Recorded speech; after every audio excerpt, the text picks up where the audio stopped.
military exercises has already incorporated the component of cyber warfare. So we're talking about computer network operations to blind the enemy, and as well as to protect its own network-centric operations. Now, why is this crucial? If you revert that, and Chito makes a good point about the ultimate target being the US, if you revert that discussion to the US, actually what China is trying to counter is the ability of the US first to monitor Chinese activities and pick out targets, and then the ability of the US to communicate among its forces from a centralized command and control structure, and the ability of China to counter that through cyber warfare is what is being rehearsed in their joint military exercises.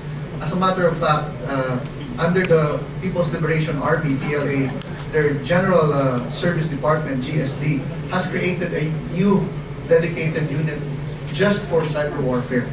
And that unit has been involved in recent joint military exercises. Now, what is the derivative threat to the Philippines?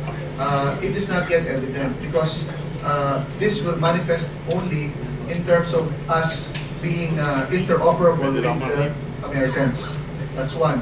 Now, a secondary threat are to existing infrastructure in the Philippines which rely on computer operations. So we're talking about the 40% stake of China in our national grid, and a possible intrusion into our telecom system. If you are not aware, both our two major telecom companies, Globe and Smart, are largely supplied by Chinese companies.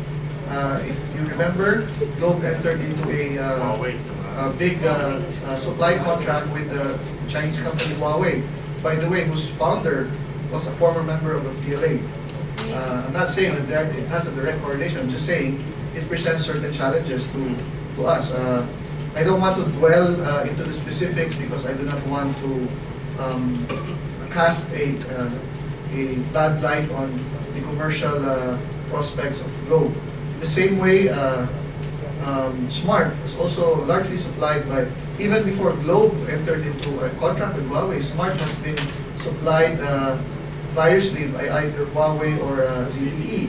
So this brings us back to the US. That is why the US is now trying, among its federal agencies, it's trying to create its own dedicated communications network.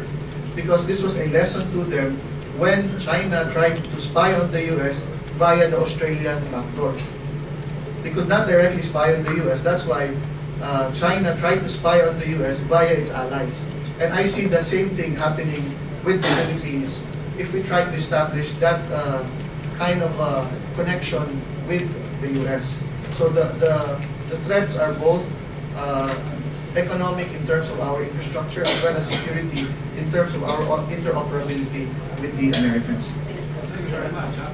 Yeah, I just have to say something. One thing that the reason why Henry is here trying to explain a lot of things is because of problems that we've had in establishing a strong defense capability. Okay, I remember in the 1990s when this first happened, there was a statement that diplomacy is our first line of defense. Somebody said that. But we have here the DFA taking the burden of protecting our territorial integrity, because other agencies, specifically the defense and the maritime agencies, for one reason or another, because of inabilities to modernize, has left it now to the DFA to be the main one on the front. Okay, so